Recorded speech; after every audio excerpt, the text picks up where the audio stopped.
Hello and welcome back to Home Somewhere Else. We'll be continuing where we left off, which, if you recall, is after Chad woke up from, his beating, and he found Fred and Jenny basically taking care of him.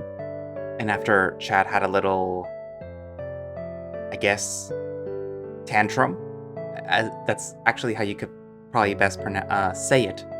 Yeah, he did have a tantrum. Jenny basically put him in his place, and he was forced to, I guess, apologize to Fred for, the shitty way he was behaving even after they technically, made up. So yeah.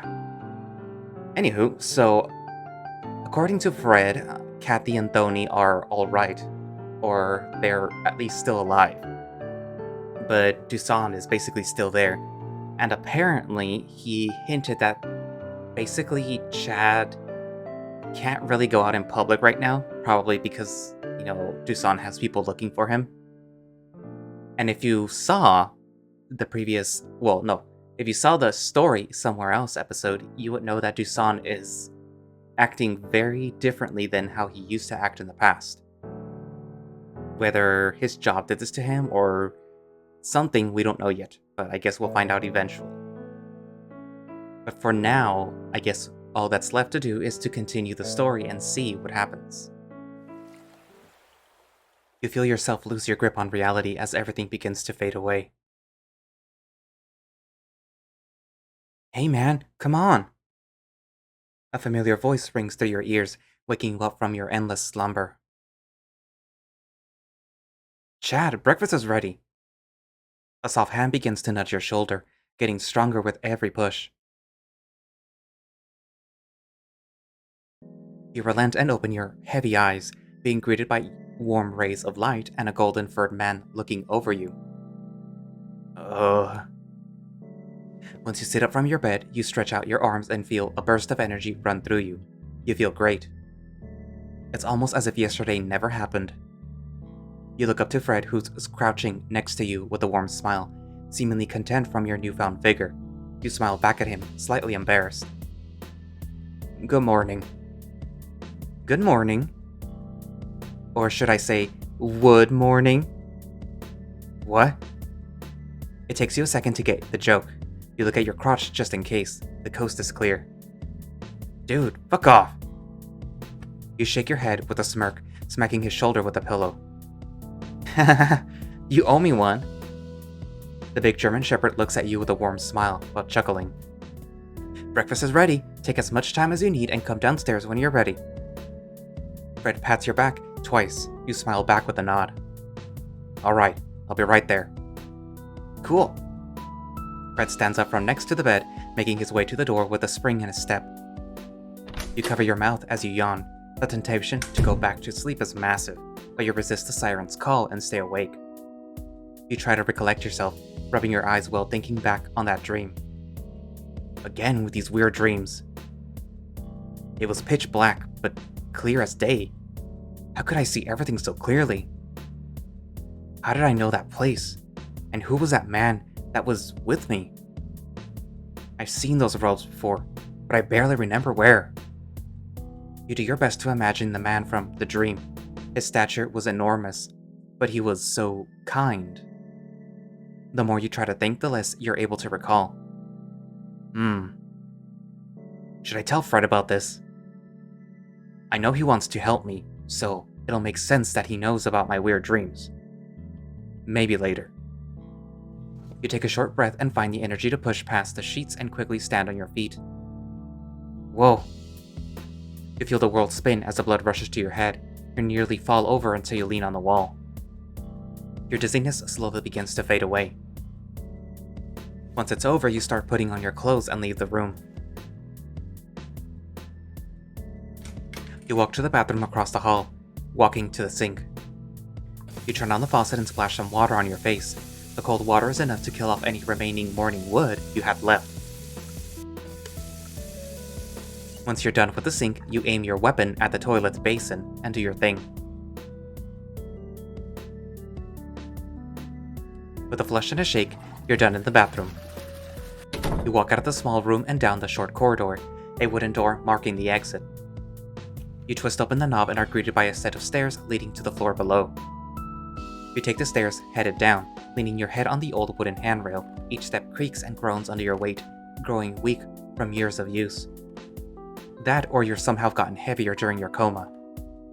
At the bottom of the dimly lit staircase, you're greeted by a dusty wooden door, much like the one you just exited from. You open the door and walk down a similar hallway, landing at a final set of stairs. There isn't much to admire on the worn-out walls, the only patterning presenting being the wooden grain. Upon reaching the bottom, you're greeted by more doors, 3 to be precise.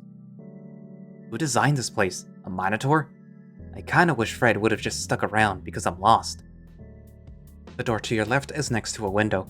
You can see some grass and shrubbery just beyond the pane of glass.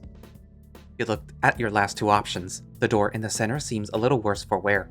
Video game logic dictates that the right door is usually the correct choice. You place your hand on the brass knob, turning and pulling it open to find the cafe. You look around and find Fred sitting at the bar, a stern-looking Jenny on the other side. The smiling German Shepherd motions for you to come over, patting the chair next to him. You walk towards your designated place while being a target of Jenny's cold stare. Morning. Before I... Save it.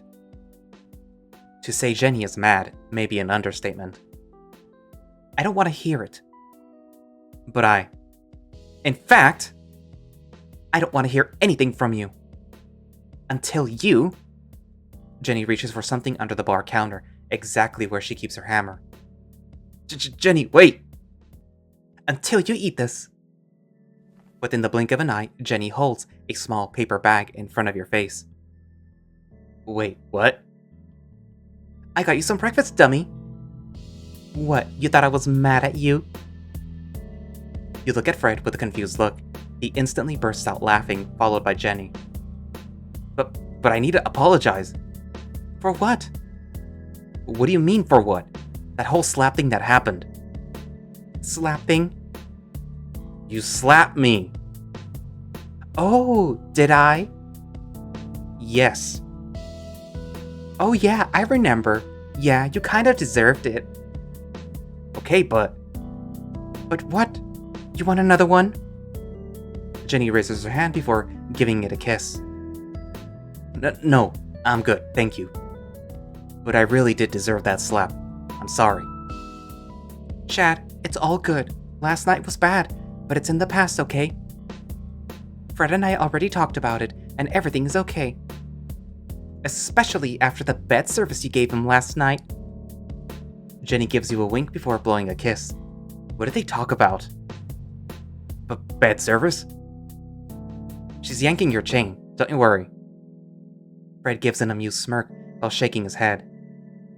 The man almost seemed disappointed there wasn't any bed service to speak of. With that out of the way, we can talk about it later if you want, but for now, you need some food in you.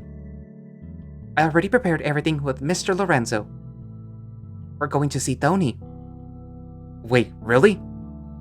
A brilliant smile rises on your face. The thought of you seeing the small kitten feels like a light at the end of the tunnel. Jenny's nod is all the confirmation you need. Hell yes! Also, you guys know Mr. Lorenzo? Who doesn't? That old geezer is older than this town. Yeah, he's been at that school for years now. He became the principal after you know. Oh, I see. Well, what's the plan? Is Mr. Lorenzo on our side? Alright, so... when you're done eating and getting ready, we're going to head to the school. We've got to hide as the kids are coming into the school, especially when Thony's dad arrives. From what we've seen, he tends to just drop off Thony and leave immediately. Mr. Lorenzo said that after his dad leaves, we can talk to Thony. Normally, no one is allowed into the school during the class hours, but the old guy was nice enough to give us special permission. Sounds pretty easy, right? Yeah, but can we really trust Mr. Lorenzo? What? I mean, we're getting led into the school based on what information? Doesn't this seem too convenient? You look at Jenny, who's slowly raising her hand again menacingly. Come on, Chad. Do you think we wouldn't think about that kind of stuff? We've known him for years, and he's always been a gentleman to us. Plus, when we mentioned you, he was actually pretty happy. Really? Yeah, he seems really fond of you. I guess he knows how much you care about Thony. That's fair. Hopefully everything goes okay. When did you guys set this up? Well, we weren't busy with the cafe anymore, so we figured while we're waiting for your recovery, we needed to get some things in order. Jenny stayed here with you while I went over to the school. Mr. Lorenzo and I spoke for a few minutes, but he was pretty receptive. Alright, did you guys specifically set up the meeting for today? Yeah, why? Did you guys count me in? Of course, you're part of the team. How did you guys know I was going to be awake today, though? I figured you'd be recovered by now. That a few days was all you needed. But... in any case, we would have gone without you anyways. Yeah, we need to help Kathy and Thony out as soon as possible. Food is fuel. Now shut up and eat your breakfast. You nod your head and chuckle, happy that you may get to see Thony pulling open the paper bag reveals a breakfast sandwich wrapped in paper. The crisp, buttery toast releases a satisfying crunch as you bite into it. You're hit by a sudden tanginess from the mayo-drenched eggs, but the smooth texture strikes a nice balance. It's okay. The food itself is good, but you wish you were eating with Kathy and Thony as well. The reality of their situation sours the taste of an otherwise great meal. The thought of you, Fred, and Jenny eating with the two of them is kinda nice though. Jenny begging Kathy for coffee expertise, you and Thony talking about video games, Fred cooking up something in the kitchen. Despite the pain of not having them here, the thought of seeing them again makes you smile. You drink your coffee with renewed vigor. Obviously, we're going to halt progress on the cafe. Sadly, that means I can't really pay you. You're too injured to be working. There's no way in hell that I'm going to let your situation get worse just for some money. But I'm all good now. You try to strike a pose, but a piercing pain takes your breath away. You smile through it anyways, but the rabbit shakes her head with a concerned look.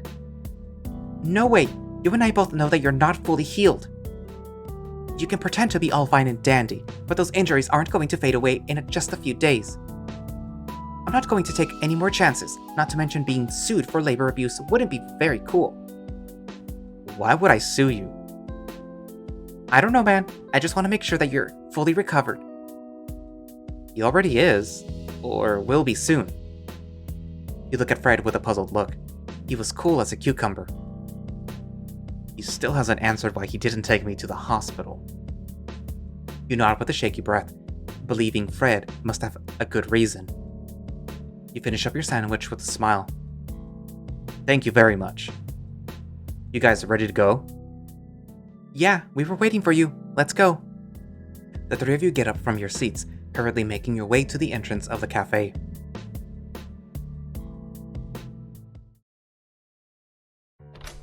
Fred kindly opens the door for the two of you. Jenny gently pushes you outside along with Fred, locking the cafe behind you both. Your whole body tenses up immediately. A swift, chilly breeze freezes your bones. It's definitely a lot colder than it was 4 days ago. Holy hell, it's cold. Oh, you noticed? Yeah, when did this happen? Do you need my jacket? Nah, I'll be okay. I gotcha, fam. You turn around to find Jenny proudly holding up a thick jacket. Where was she hiding that? I wasn't sure what your size was, but you and Fred both look pretty similar. Try it on. Geez, thank you, Jenny. You slide your arms into the jacket sleeves and hastily button it up. It's a nice fit.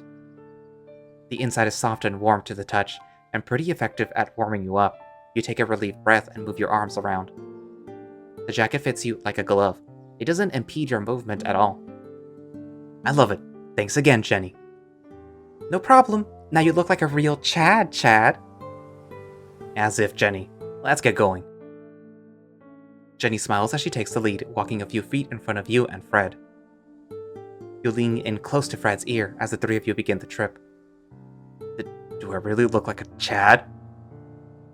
Yes, Chad. Absolutely, Chad. Damn. As he elbows you playfully, you can't help but feel a little embarrassed. You both follow the wayward rabbit, the three of you heading straight for the school. It doesn't take long to arrive at the bustling schoolhouse. The whole pack was buzzing with anticipation. You're greeted by the sight of children and parents bustling around the main gate, many parents kissing their kids goodbye before leaving them in the care of Mr. Lorenzo. The three of you approach the elderly lion, who seems busy greeting everyone who comes his way. Yo, Mr. Lorenzo! Hmm? The old man notices you guys, his ears perking up at the sight. Oh, you must be from the archival team. Are you all ready to sort the school's records? The three of you tilt your heads, with perfect synchronization, all looking confused and befuddled. No, we... Wonderful, please head to my office right away then. Mr. Lorenzo scurries you inside the schoolhouse, acting completely nonchalant all the while. Once inside, you can hear the old man continuing to greet parents and allow children inside. You shrug off that weird greeting, with you and Fred following Jenny, who skips towards the principal's office. You led into a strangely nostalgic room, with the rabbit closing the door behind the two of you. Oh my god, the principal's office! I can't remember the last time I was here! Jenny seems oddly giddy about being in here, almost as if she's met her childhood friend. Well, I sure do. I remember us being here every day from our first day of class to our last. Shut your trap, pup. You can't just divulge that type of info on a whim. Jenny gets close to you and links her arm with yours. You know I'm a good girl, right, Chad? Oh yeah. 100% good girl. You're goddamn right I am. Jenny sticks her tongue out at Fred, who chuckles defiantly. Be careful, Chad. You know what they say about good girls, right? Yeah, I know. Know what? What are you guys trying to say? Nothing. Jenny pulls her arm away and shoots you a sour look. You chuckle because you actually have no idea what Fred is implying. Anyways, what was that whole charade about? I don't know, to be honest. Maybe he was taking extra precautions? We really need to play along next time. Desan's a powerful man. He may have people keeping an eye on things for him, and Mr. Lorenzo is probably aware of that possibility. So we need to play it cool from now on? Yeah. Got it. So... Fred looks at you with an inquisitive look. So while we wait for Thony, do you want to... Hmm? Oh, right! Tell us what happened. I don't mean to pry, but when your best friend shows up with your star employee nearly beaten to death, you tend to have some questions. Right. Are you okay with explaining what happened? Yeah, don't worry. We're in this together, and I at least owe you guys an explanation. Okay, buddy. Alright, so, yesterday. You mean 4 days ago? Yeah, sorry. I got a little confused. After I said goodbye to you, Jenny and Fred and I were supposed to meet up at the park after I picked up Thony from school. But when I got here, Mr. Lorenzo said that Thony's father had already picked him up. I called Kathy to tell her, and she told me to come to the park immediately. I went there, but I only found Thony at first. He was crying and scared. Desan had done something to his arm. He kept on rubbing it. Desan showed up behind me and threatened Thony for talking to me. Thony looked so scared. He wouldn't stop crying. Poor kid. I told him I was taking Thony with me, but then I saw Kathy on the floor and she wasn't moving. You feel your chest tighten at the thought. You want to burst out crying, but you do your best to hold it all in. I was holding on to Thony when I went over to try and help Kathy, but Dusan grabbed him by the arm and nearly ripped him in half. You quickly grab your mouth as you feel your stomach turn. Remembering Thony being yanked like a rag doll is almost enough to make you puke. Jenny gasps while Fred puts a hand on your shoulder. You look at him with watery eyes, nodding before continuing your account. I let go of Thony's arm. I didn't want him to get hurt anymore. Thony kept crying and begging Dusan to let him go. And that thing punched Thony in the back of his head. The poor kitten went limp and his dad just dropped him on the ground like it was garbage. That sent me over the edge and I went straight for his face. And I punched it, fuck all. That man didn't even flinch. Wait, he didn't flinch at all? Not even a little. Dear God, Chad, I'm not trying to be funny, but you're muscular as hell. I wouldn't be surprised if you could punch through trees with those arms. Honestly, I thought I stood a chance, but then he punched me so hard I vomited. When that happened, I knew I was done. But I didn't give up, especially when he got close to Thony. I stood up to punch him again and... You rub your sore fist, remembering how Dusan effortlessly dodged your magic hand, only leaving a small cut on the lion's smug face.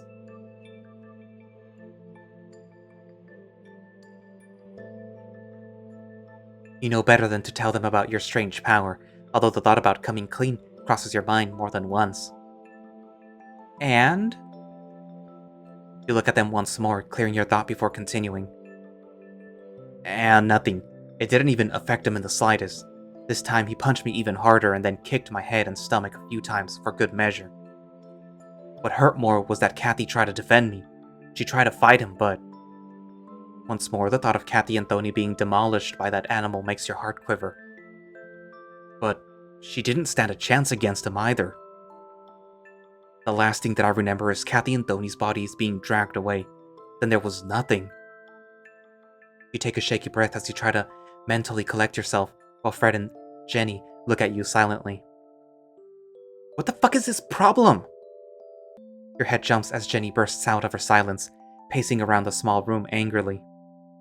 What kind of spineless asswipe beats the crap out of some little kid and a poor woman? Does he have no shame? I guess not. Maybe this is what power does to people. And all of this happened at the park, in the middle of the day? Yeah, it wasn't even raining until I got there.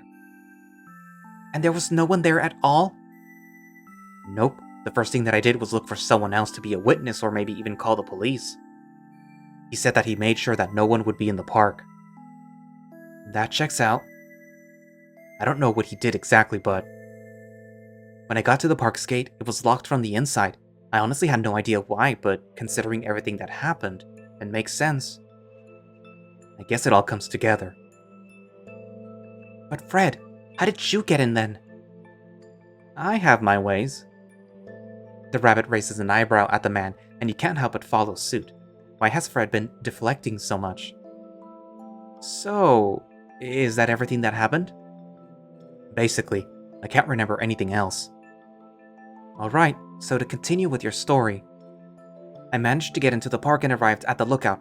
I was caught off guard by how empty the place was. And then I noticed something was happening near the bridge. I couldn't exactly see what was happening, but I got worried and ran down the hill. That's when I found you. You were all bloodied and barely breathing. I tried waking you up, but you were unresponsive. The German Shepherd's tone is shaky and timid. It's easy to see that you're not the only one shaken when talking about that day. I knew I had to get you out of there, so I just grabbed you and ran like hell. Getting to the cafe was easy. The rain kept the streets empty, thankfully. I was shocked to say the least, seeing you nearly beaten to death, and Fred so depressed. It broke my heart. But Fred and I dealt with our fair share of emergencies, so thankfully we kept our heads cool. We brought you upstairs, patched you up the best that we could, and, well, you know the rest. Right. I'm sorry, you guys. I put you to so much. I just didn't see it coming. I should have been more prepared.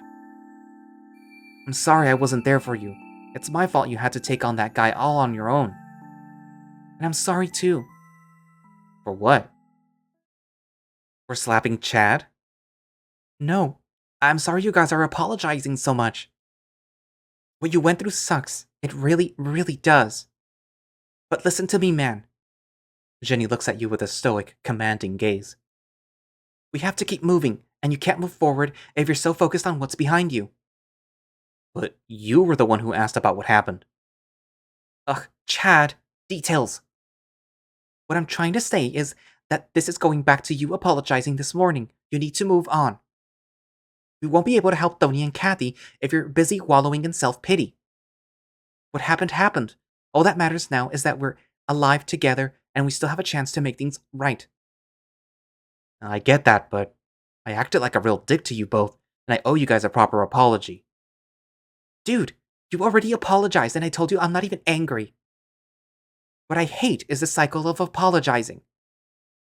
Sorry I did this. I could have done that. Why didn't I do blah blah blah? You already apologized like I asked you to. That's it. You're done. Now it's time for you to stop being sorry and start being better. Is that really so much to ask? The rabbit's ears flop down as she turns her sullen face away from you. Something about the last sentence knocked the wind out of her sails. You want to say something, but Fred shakes his head while patting your shoulder. It's probably for the best considering you don't even know what you'd say. You really can't place yourself in Jenny's shoes. You don't know where she's coming from. And much less of what she's been through. A few seconds of silence follow before a deep sigh from Jenny echoes in your ears. As if flicking a switch, Jenny turns back around with her usual chipper self. Welp, with that out of the way, let's talk about last night. The metallic screeching of the door knob stops Jenny dead in her tracks. The three of you turn around and face the entrance. The wooden door slowly opens to reveal Mr. Lorenzo's speckled visage, with a very familiar man behind him. Thony? The small kitten jumps forward past the elderly lion, barreling towards you with a teary smile. You quickly kneel down and hug the small kitten. The two of you hold each other tightly, as if your lives depended on it. Mr. Chad, I thought I'd never see you again. You can feel hot tears on your skin, and Thony nuzzles his head deeper into your neck. I've been so scared and... I don't know what to do, Mr. Chad. You pull yourself back a little and are met by an endless stream of hot tears. You try to wipe them away from the kitten's cheek, but they keep pouring on no matter what you do. You can't help but tear up yourself, turning your head away from Thony in shame. Real men don't cry. At least that's what you tell yourself. It's okay, Thony. I'm here for you. We're all here for you. Here, kid, blow your nose. Jenny hands Thony a napkin from her pocket. Thony takes it and blows his nose.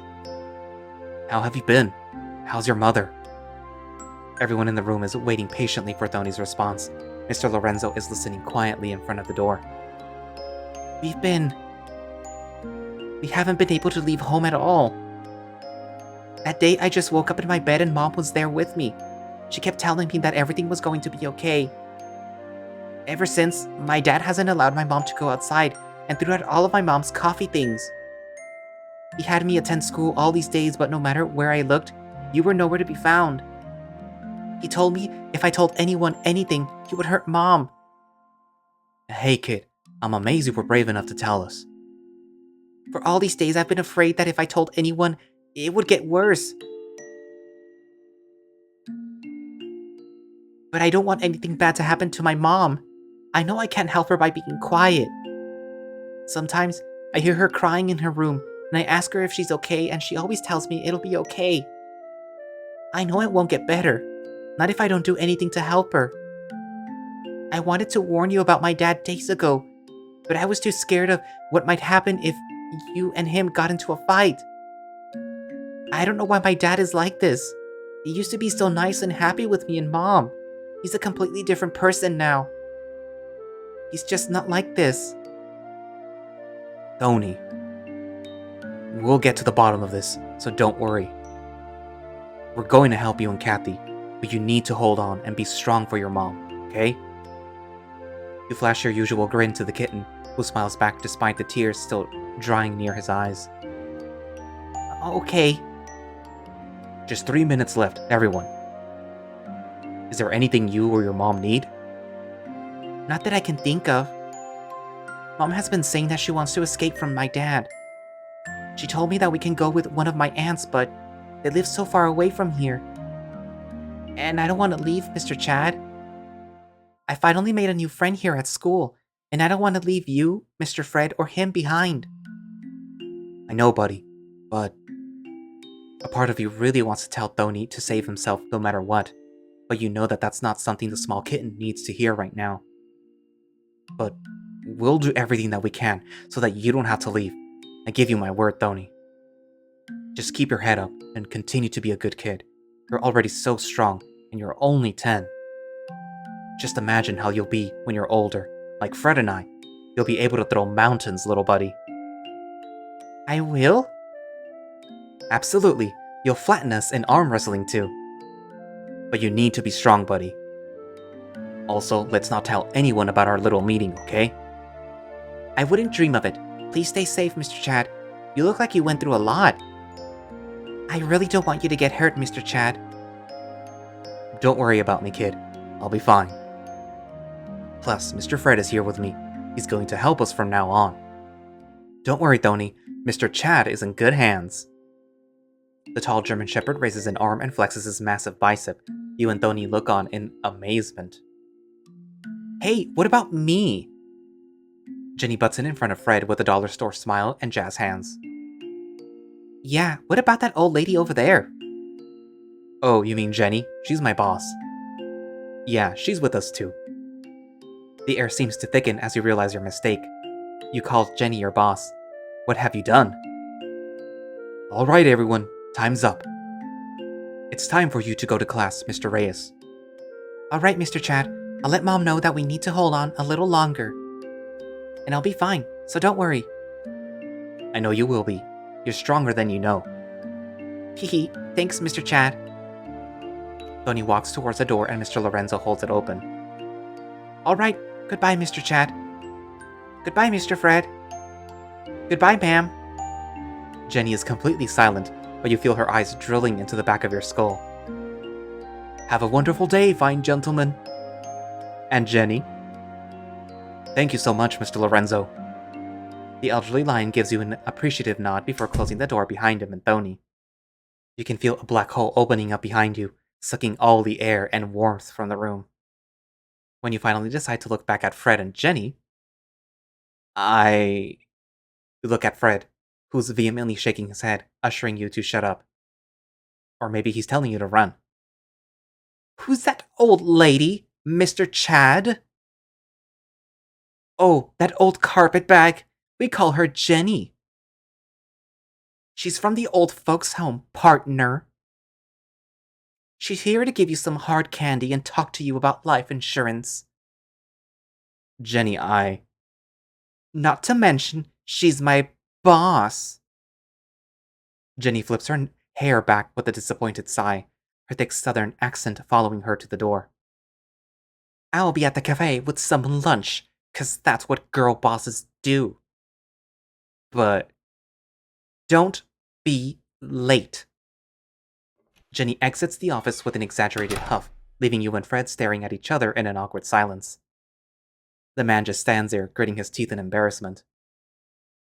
I think it's better not to talk about this ever. Deal. So, what's the plan now? Where do we start? I think I might have an idea. What do you have in mind? Remember Bruce? How could I even forget? Well, we'll have to go to his place. Alright, but you have to promise me that you won't say anything unless I give you permission. Fred grabs your shoulder firmly and stares straight into your eyes. He's really not messing around. And no sudden movements either. Alright, but can you tell me a little bit more about why we're going there? All I can say is that this is incredibly risky, but if things go okay, this is the best lead we've got. Let's go then. Are you sure? I mean, should we have any other options? None that I can think of, no. Fred walks to the door with his shoulders held high. Then let's get going. We can't waste any more time. The two of you nod as Fred opens the office door and exits. Fred holds the door open for you as you exit into the school's corridor.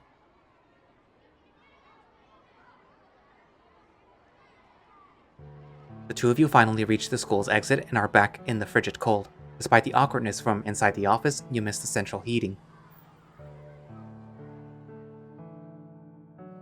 You both make your way across the road and quickly arrive at the park's outlook. Fred seems somewhat uneasy as he walks down the hill. Didn't he say that this Bruce guy was nice or something? You finally arrive at the park's bridge, but before either of you can take more than a few steps forward, Fred stops dead in his tracks. The tall man turns around and notices your confused, clueless look. Let me do the talking, okay? You look into the man's eyes and are met with a warm yet stoic gaze. Fred smiles confidently as you nod your head in agreement. Alright, I trust you. If anything happens, just run. We'll meet back at the cafe. Got it. Should I, mute my phone this time? Mute your... Fred stays silent for a second before bursting out laughing. No. We don't have to worry about that. Can you blame me for asking? We nearly got buried because of this darn thing. True, but let's get going for now. Fred motions you to follow him as he starts walking towards the dense tree line surrounding the park. With a shrug of your shoulders, you follow him through some bushes and trees. Just where the hell are we going? It doesn't take long for the two of you to be deep into the green inferno. The thick bushes cling to your clothes as you walk up the mountainside, getting further away from Marimambo. Minutes crawl into hours as you walk through the sea of trees. The once flat, stable floor has been replaced by shattered rocks and raised roots.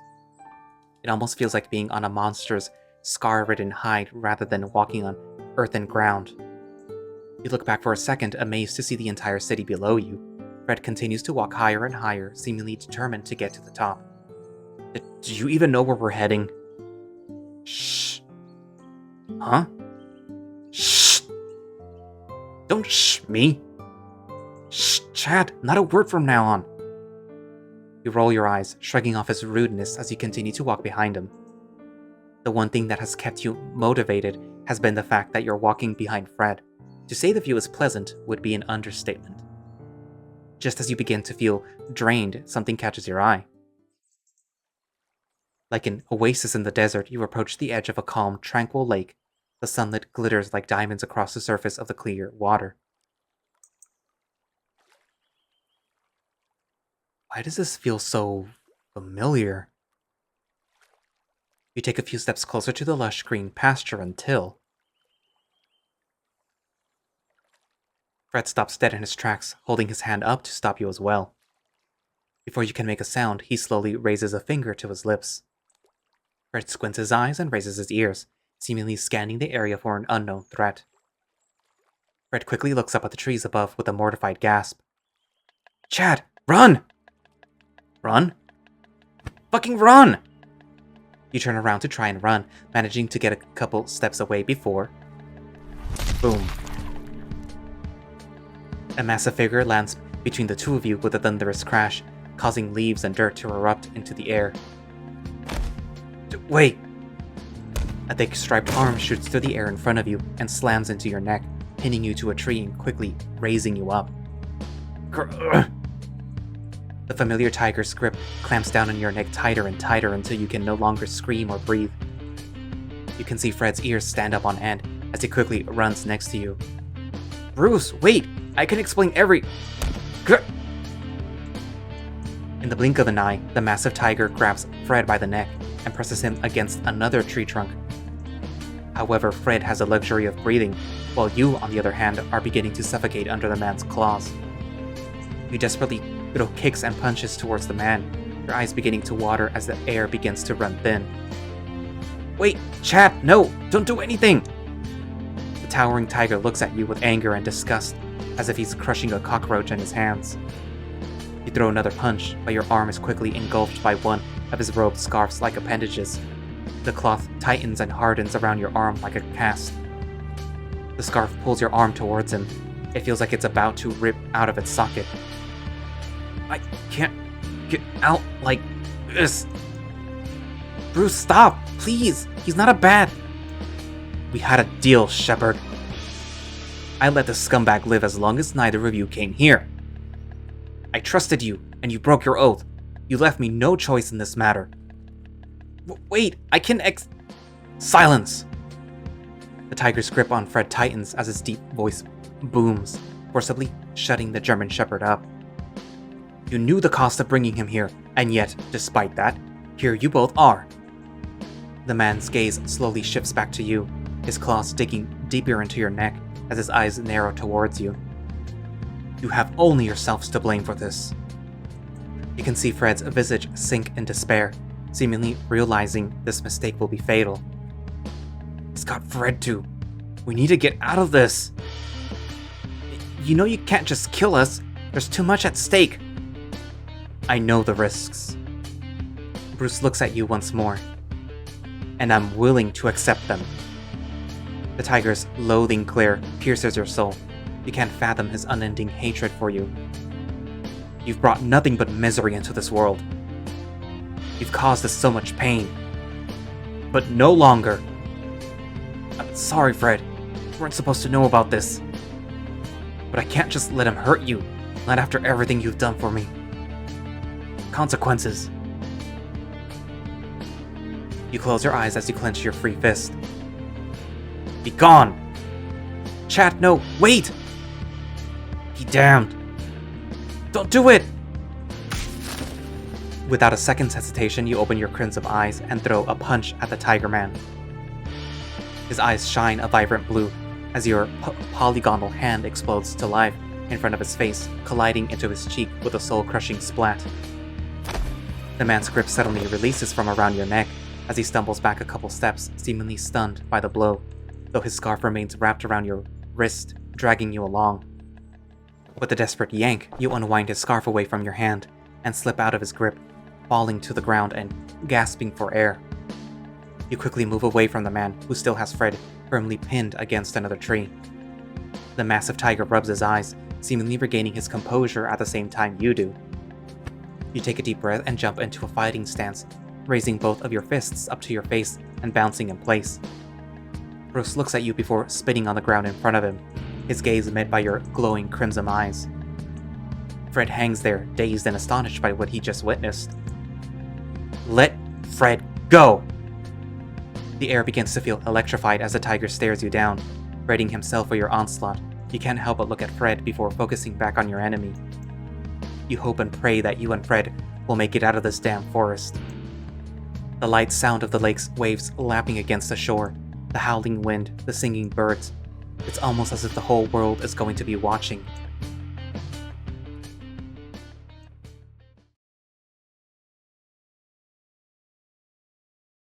To be continued. Hello everyone, Zordy here. First of all, I want to thank you all for reading our visual novel. It really means a lot to me to have been able to achieve a 1-year anniversary of Home Somewhere Else. I never thought it could be possible. I should be making Zordy read this. We come so far ever since I was like, what if I do a VN? Ooh! I never imagined we'd be where we are right now, but it couldn't have been possible if it wasn't because of you. That's right, it wouldn't have been possible if it wasn't for me. Because of you all beautiful readers and loving Patreon supporters, all your support, your comments, your kind words, and everything you've done for our little project, it really, really means a lot to us. So thank you, thank you, thank you. In this past year, we've come to meet awesome people who have stuck with us through thick and thin on our project. So I want to congratulate all the people that have formed part of the Home Somewhere Else team. There is no words that can express how grateful I am to all of you, and all the help you've handed me to make our project a reality. And of course, for always reading videos of our game. It has helped us a lot to get to be known by people, so thank you, thank you, thank you so much. Go subscribe to his YouTube channel and give him the support he deserves. That's right, subscribe, people. Like and subscribe.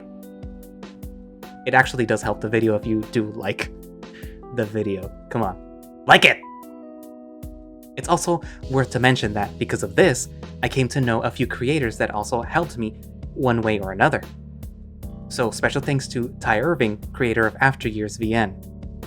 He helped visualize our project a lot on our early days. He's been really, really nice to me in our project, so go check him out on his itch page. Obviously Jaden Pup, the creator of Heart of Amethyst. You misspelled Heart of Amethyst. It's Hearth. Jaden has helped me code the VN in our darkest and most needed days. He has been a great friend ever since and is always willing to give a hand when needed. So thank you so much. Go check out his project on itch too. Or, watch my videos. So anyways, thank you so much for reading our visual novel, Home Somewhere Else. It's just starting, so hope you can continue to enjoy the hard work we put on the visual novel for you guys to have a good time. It truly has been a labor of love. Without much more to say, remember that you have my eternal gratitude. Be sure to keep following our adventures and let us know what you think on our social media. We're always glad to hear from all of you. Hugs and kisses. Please stay safe, everyone. I wish you all the best. Zordy. Winners of the Twitter raffle, following people have won the raffle. Congratulations. Apollyon Wusky. I'm not going to pronounce that. Luden Ditley. Be sure to send me a DM on Twitter, Telegram, or Discord to claim your prize. You have until June 26th or the prizes will be redrawn. What if they didn't watch the video? Or what if they didn't play until, much later because they're busy, huh, Zordy? You might want to get in contact with them first. Anyways. So yeah.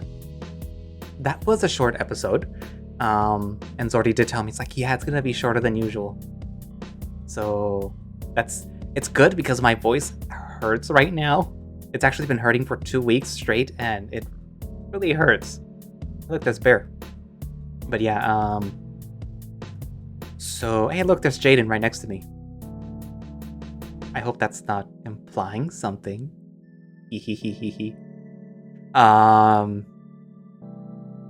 What was I saying? But yeah. So about the update.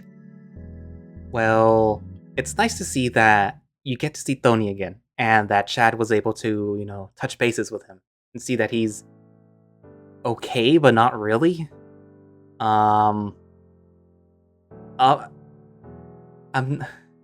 kind of foresee a divorce happening between Kathy and Dusan, although this picture would say otherwise. I mean, I wouldn't be surprised if they get divorced or something happens where they get separated and you don't see Kathy and Thony for a while before they come back and, try to, I guess, not get back together with Dusan, but if that's all, that's all assuming that things are going to work out between those three. And that the Dusan that is currently holding them hostage is not the actual Dusan. But yeah, also, when is this little moth dude gonna show up again? I mean, you can see how he looks like now, compared to the shadow that you saw last time.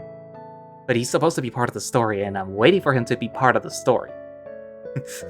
I'm pretty sure Ace is also waiting for him to be part of the story, because he gets to show up again, and that's his favorite character. Anywho, also, we have a different, Mati, you might want to move the Home Somewhere Else logo. I mean, I know it fits right there, but it could also fit on the top left, and it won't blend into the clouds, unless you put a little shadow behind it so that it, stands out, because all you see is home. Ooh. Anywho, but yeah, back to the update. So, also, Chad's sprite with a jacket, I'm pretty sure I saw that somewhere else. I had already seen it, or I was expecting to see him in that jacket. I don't know if it's because Fred's jacket's kind of similar, but I remember seeing Chad with the jacket. Or maybe it was a dream, and then it just, became reality. But yeah. Also, the little conversation with Thony calling Jenny an old person. That was funny. Doesn't somebody else refer to Jenny as an old lady? And she gets mad? Either I'm misremembering or I'm having deja vu, but I remember distinctly in a previous update where somebody refers to Jenny as an old lady. Or maybe I'm remembering Zordy or Mati telling me that happens or something. I don't know. I don't remember. It's funny though. Anyways, but yeah. So what are your thoughts on this update? It's a hopeful update at the beginning. It's a little concerning towards the end. Because if I recall correctly too, Tiger Dude right here, he was nice to Chad at the beginning, and now he's not. So either this is Fred and Tiger Dude just trying to egg Chad on to see, his powers working, or this Tiger Dude now has different ideas of Chad and Fred, I guess. Also, there is a short story, how there was a short story for Kathy, Thony, and Dusan of Toto, the little Samoyed that you don't see anymore because Zordy hates him. And Zordy was supposed to give it to me, and I was maybe going to read it and put it at the end of the Dusan story as a little like, oh hey, by the way, remember Toto? But yeah, I guess it's a good idea that he didn't give it to me. Unless he wants me to do it, maybe I could put it on Friday. But we'll see. I already have stuff for Friday. But anyways, so again, write down in the comments what you thought of this update, and if you're looking forward to finding out what's gonna happen to Chad and Fred and, Tiger Dude. And also Thony and Kathy, because, oh my god, poor guys. Well, poor lady and child. And again, when we're gonna see the Moth Dude. So anyways, thank you all for watching / listening. If you would like to play Home Somewhere Else yourself, you can find a direct link to their Twitter page, where you can find a direct link to their itch page, because again, I don't post itch links because of YouTube's weird, thing. And especially if the page is rated as adult, or like you have that little warning where you have to press like, oh yes, I am over 18. YouTube will automatically flag that. And since it already flagged for Far Beyond the World, I don't want to get flagged again, because apparently that would end up being a strike. So that's why I don't post itch links. But anyways, you could also support them and get early builds of Home Somewhere Else through their Patreon. And I do link to their Patreon, because, you have to pay to see their content, and they don't have anything weird on their page. So yeah. Anywho, so I guess I'll see you guys in the next episode. Bye-bye.